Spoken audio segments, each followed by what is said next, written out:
अत ध्यानं प्रवक्ष्यामि शृणु सर्वाङ्गसुन्दरी।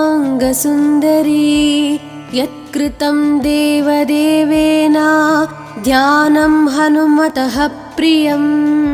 पञ्चवक्त्रं महाभीमं त्रिपञ्चनयनैर्युतं बाहुभिर्दशभिर्युक्तं सर्वकामार्थसिद्धिदम्।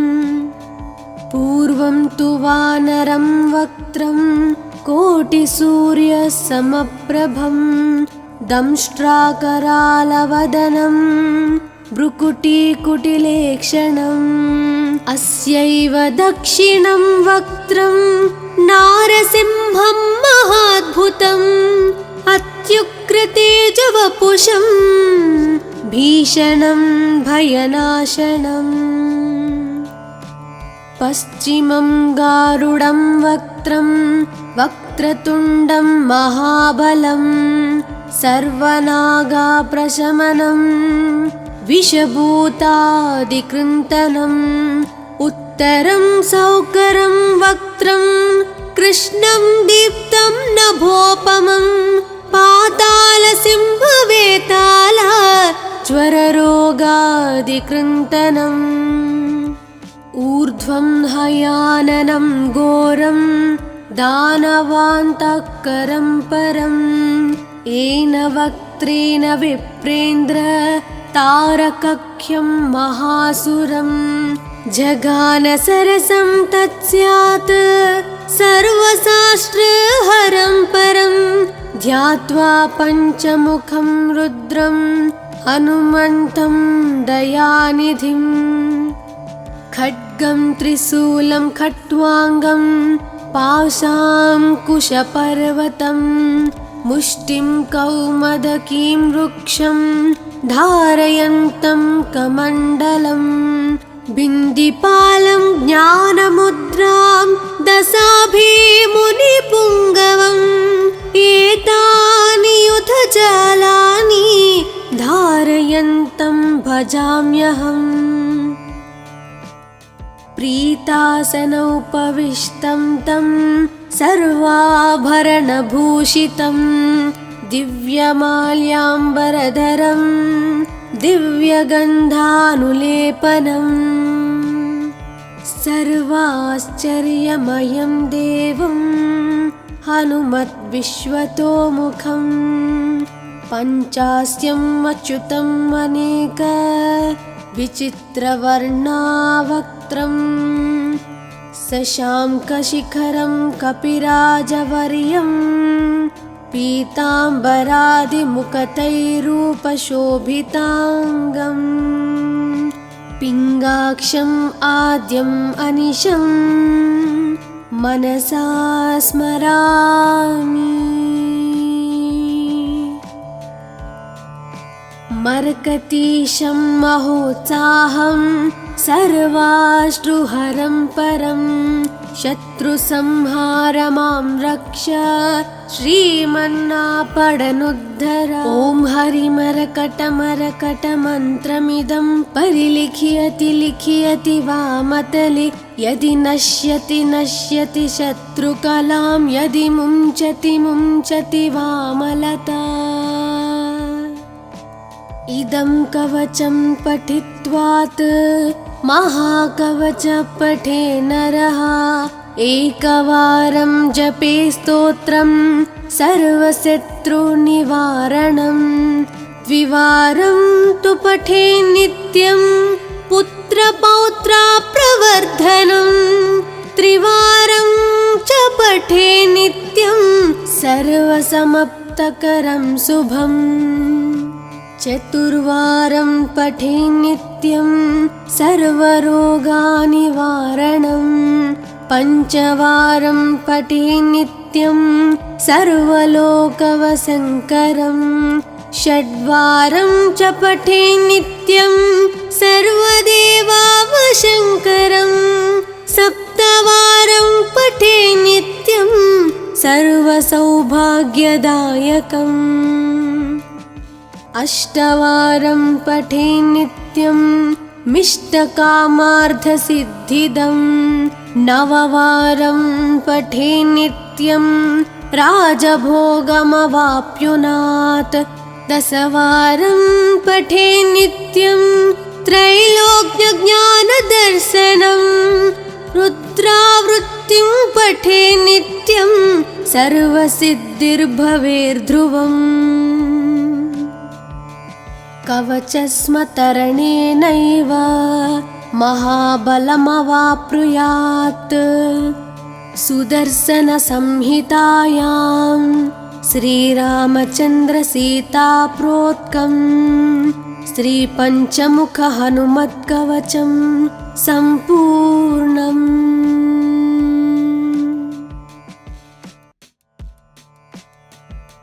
अथ ध्यानं प्रवक्ष्यामि शृणु सर्वाङ्गसुन्दरी यत्कृतं देवदेवेन ध्यानं हनुमतः प्रियं पञ्चवक्त्रं महाभीमं त्रिपञ्चनयनैर्युतं बाहुभिर्दशभिर्युक्तं सर्वकामार्थसिद्धिदम् पूर्वं तु वानरं वक्त्रं कोटिसूर्यसमप्रभं दंष्ट्राकरालवदनं भ्रुकुटीकुटिलेक्षणम् अस्यैव दक्षिणं वक्त्रं नारसिंहं महाद्भुतम् अत्युग्रतेजवपुषं भीषणं भयनाशनम् पश्चिमं गारुडं वक्त्रं वक्रतुण्डं महाबलं सर्वनागाप्रशमनं विषभूतादिकृन्तनम् उत्तरं सौकरं वक्त्रं कृष्णं दीप्तं नभोपमं पातालसिंहवेताल ज्वररोगादिकृन्तनम् ऊर्ध्वं हयाननं घोरं दानवान्तकरं परं येन वक्त्रेण विप्रेन्द्र तारकख्यं महासुरं जगानसरसं तत्स्यात् सर्वशास्त्रहरं परं ध्यात्वा पञ्चमुखं रुद्रं हनुमन्तं दयानिधिम् खड्गं त्रिशूलं खट्वाङ्गं पाशाङ्कुशपर्वतं मुष्टिं कौमदकीं वृक्षं धारयन्तं कमण्डलं बिन्दिपालं ज्ञानमुद्रां दशाभिमुनिपुङ्गवम् एतानि युधजालानि धारयन्तं भजाम्यहम् प्रीतासनोपविष्टं तं सर्वाभरणभूषितं दिव्यमाल्याम्बरधरं दिव्यगन्धानुलेपनम् सर्वाश्चर्यमयं देवं हनुमद्विश्वतोमुखं पञ्चास्यम् अच्युतम् अनेक विचित्रवर्णावक्त्रं शशाङ्कशिखरं कपिराजवर्यं पीताम्बरादिमुकुटैरूपशोभिताङ्गम् पिङ्गाक्षम् आद्यम् अनिशं मनसा स्मरामि मर्कतीशं महोत्साहं सर्वाश्रुहरं परं शत्रुसंहारमां रक्ष श्रीमन्नापडनुद्धर ॐ हरिमरकटमरकटमन्त्रमिदं परिलिख्यति लिख्यति वामतले यदि नश्यति नश्यति शत्रुकलां यदि मुञ्चति मुञ्चति वामलता इदं कवचं पठित्वात् महाकवच पठे नरः एकवारं जपे स्तोत्रं सर्वशत्रुनिवारणं द्विवारं तु तु पठे नित्यं पुत्रपौत्रा प्रवर्धनं त्रिवारं च पठे नित्यं सर्वसमप्तकरं शुभम् चतुर्वारं पठे नित्यं सर्वरोगनिवारणं पञ्चवारं पठे नित्यं सर्वलोकवशङ्करं षड्वारं च पठे नित्यं सर्वदेवावशङ्करं सप्तवारं पठे नित्यं सर्वसौभाग्यदायकम्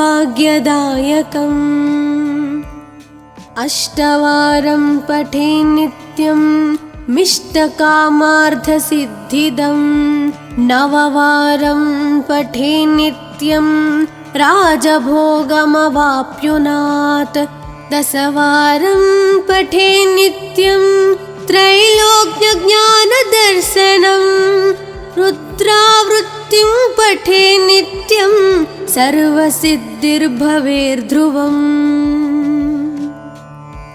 कवचस्मतरणेनैव महाबलमवाप्नुयात् सुदर्शनसंहितायां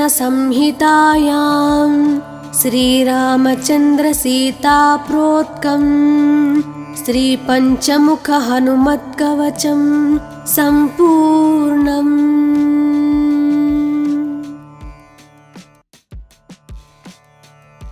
अथ ध्यानं प्रवक्ष्यामि शृणु सर्वाङ्गसुन्दरी यत्कृतं देवदेवेन ध्यानं हनुमतः प्रियं पञ्चवक्त्रं महाभीमं त्रिपञ्चनयनैर्युतं बाहुभिर्दशभिर्युक्तं सर्वकामार्थसिद्धिदम् पूर्वं तु वानरं वक्त्रं कोटिसूर्यसमप्रभं दंष्ट्राकरालवदनं भ्रुकुटीकुटिलेक्षणम् अस्यैव दक्षिणं वक्त्रं नारसिंहं महाद्भुतम् अत्युग्रतेजवपुषं भीषणं भयनाशनम् पश्चिमं गारुडं वक्त्रं वक्रतुण्डं महाबलं सर्वनागाप्रशमनं विषभूतादिकृन्तनम् उत्तरं सौकरं वक्त्रं कृष्णं दीप्तं नभोपमं पातालसिंहवेताला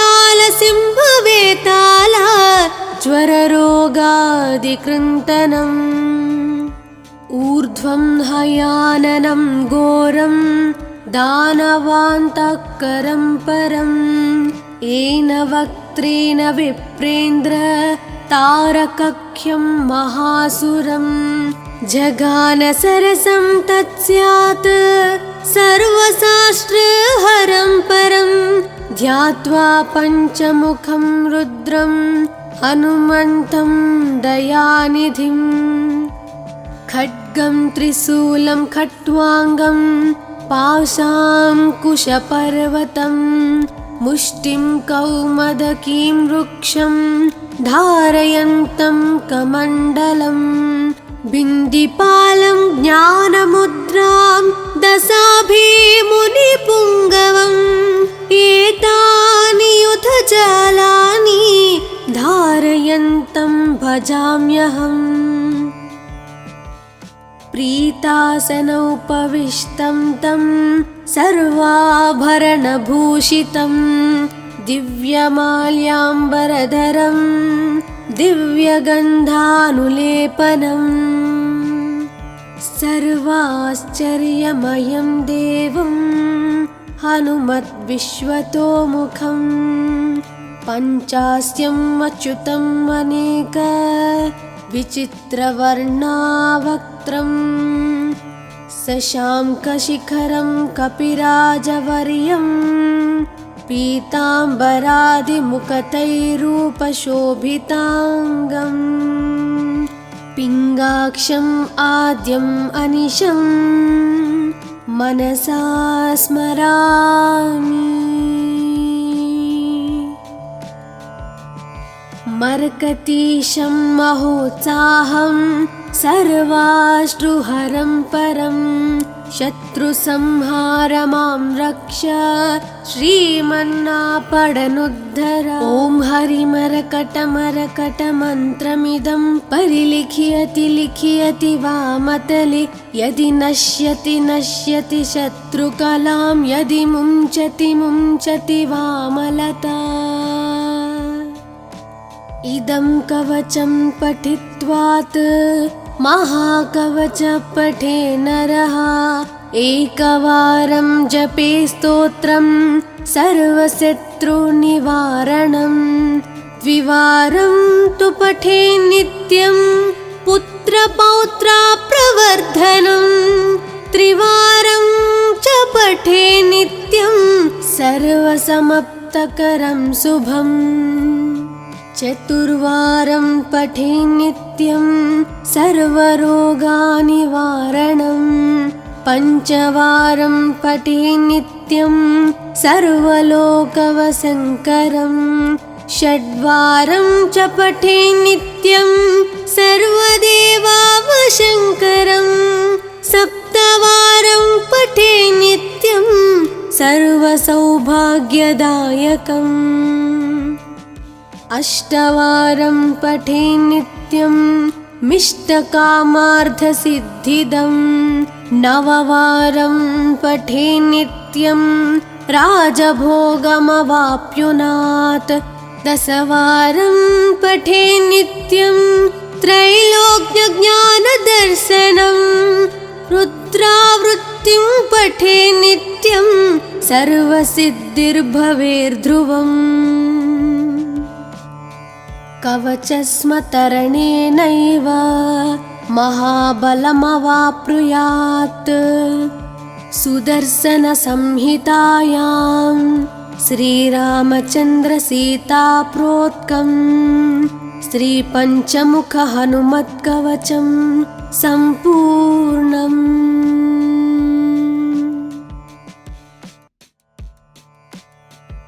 अथ ध्यानं प्रवक्ष्यामि शृणु सर्वाङ्गसुन्दरी। यत्कृतं देवदेवेन ध्यानं हनुमतः प्रियं। पञ्चवक्त्रं महाभीमं त्रिपञ्चनयनैर्युतं। बाहुभिर्दशभिर्युक्तं सर्वकामार्थसिद्धिदम्। पूर्वं तु वानरं वक्त्रं कोटिसूर्यसमप्रभं। दंष्ट्राकरालवदनं भ्रुकुटीकुटिलेक्षणम्। अस्यैव दक्षिणं वक्त्रं नारसिंहं महाद्भुतम्। अत्युग्रतेजवपुषं भीषणं भयनाशनम्। पश्चिमं गारुडं वक्त्रं वक्रतुण्डं महाबलं। सर्वनागाप्रशमनं विषभूतादिकृन्तनम्।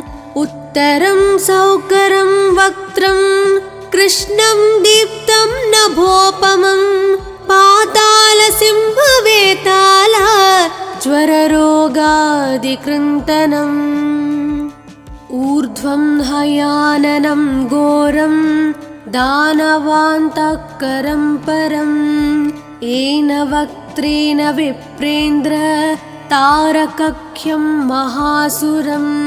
जगानसरसं तत्स्यात् सर्वशास्त्रहरं परं। ध्यात्वा पञ्चमुखं रुद्रं हनुमन्तं दयानिधिम्। खड्गं त्रिशूलं खट्वाङ्गं पाशाङ्कुशपर्वतं। मुष्टिं कौमदकीं वृक्षं धारयन्तं कमण्डलं। बिन्दिपालं ज्ञानमुद्रां दशाभिमुनिपुङ्गवम्। एतानि युधजालानि धारयन्तं भजाम्यहम्। प्रीतासनोपविष्टं तं सर्वाभरणभूषितं दिव्यमाल्याम्बरधरं दिव्यगन्धानुलेपनम् सर्वाश्चर्यमयं देवं हनुमद्विश्वतोमुखं पञ्चास्यम् अच्युतम् अनेक विचित्रवर्णावक्त्रं शशाङ्कशिखरं कपिराजवर्यं पीताम्बरादिमुकुटैरूपशोभिताङ्गम् पिङ्गाक्षम् आद्यम् अनिशं मनसा स्मरामि।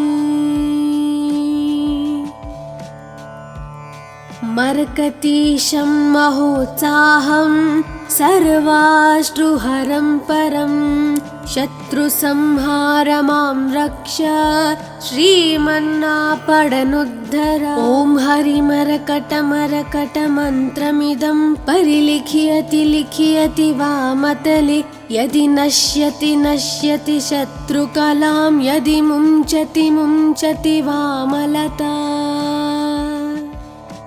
इदं कवचं पठित्वात् महाकवच पठे नरः एकवारं जपे स्तोत्रं सर्वशत्रुनिवारणं द्विवारं तु पठे नित्यं पुत्रपौत्राप्रवर्धनं त्रिवारं च पठे नित्यं सर्वसमाप्तकरं शुभम् चतुर्वारं पठे नित्यं सर्वरोगनिवारणं पञ्चवारं पठे नित्यं सर्वलोकवशङ्करं षड्वारं च पठे नित्यं सर्वदेवावशङ्करं सप्तवारं पठे नित्यं सर्वसौभाग्यदायकम् अष्टवारं पठे नित्यं मिष्टकामार्थसिद्धिदं नववारं पठे नित्यं राजभोगमवाप्नुयात् दशवारं पठे नित्यं त्रैलोक्यज्ञानदर्शनं रुद्रावृत्तिं पठे नित्यं सर्वसिद्धिर्भवेर्ध्रुवम् कवचस्मतरणेनैव महाबलमवाप्नुयात् सुदर्शनसंहितायां श्रीरामचन्द्रसीताप्रोक्तं श्रीपञ्चमुखहनुमत्कवचं सम्पूर्णम्।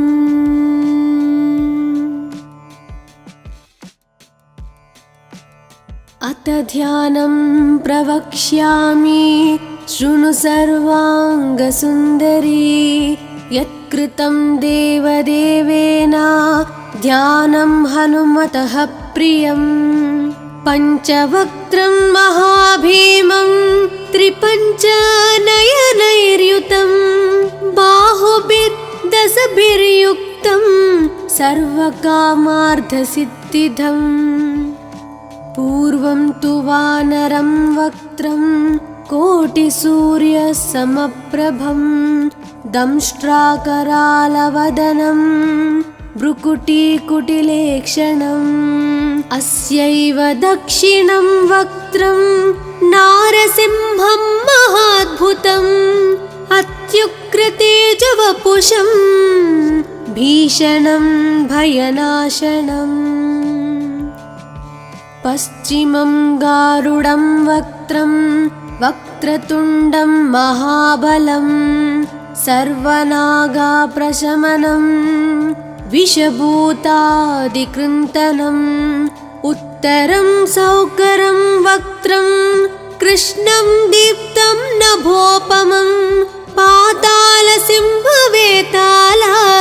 ज्वररोगादिकृन्तनम् ऊर्ध्वं हयाननं घोरं दानवान्तःकरं परम् येन वक्त्रेण विप्रेन्द्र तारकख्यं महासुरम् जगान सरसं तत्स्यात् सर्वशास्त्रहरं परं ध्यात्वा पञ्चमुखं रुद्रं हनुमन्तं दयानिधिं खड्गं त्रिशूलं खट्वाङ्गं पाशाङ्कुशपर्वतं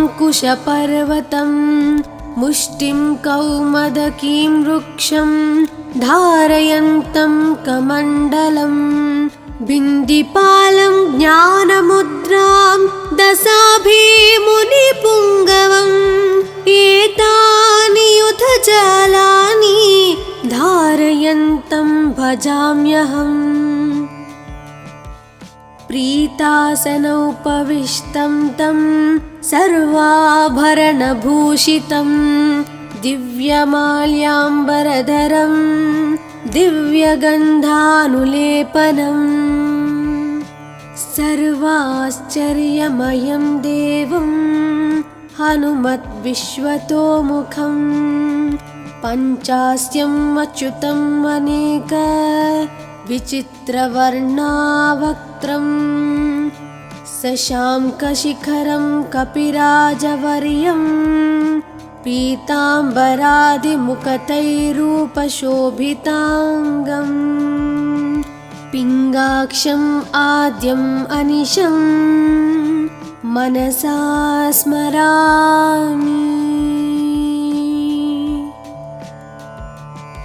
मर्कतीशं महोत्साहं सर्वाश्रुहरं परं शत्रुसंहारमां रक्ष श्रीमन्नापडनुद्धर ॐ हरिमरकटमरकटमन्त्रमिदं परिलिख्यति लिख्यति वामतले यदि नश्यति नश्यति शत्रुकलां यदि मुञ्चति मुञ्चति वामलता इदं कवचं पठित्वात् महाकवच पठे नरः एकवारं जपे स्तोत्रं सर्वशत्रुनिवारणं द्विवारं तु पठे नित्यं पुत्रपौत्राप्रवर्धनं त्रिवारं च पठे नित्यं सर्वसमाप्तकरं शुभम् चतुर्वारं पठे नित्यं सर्वरोगनिवारणं पञ्चवारं पठे नित्यं सर्वलोकवशङ्करं षड्वारं च पठे नित्यं सर्वदेवावशङ्करं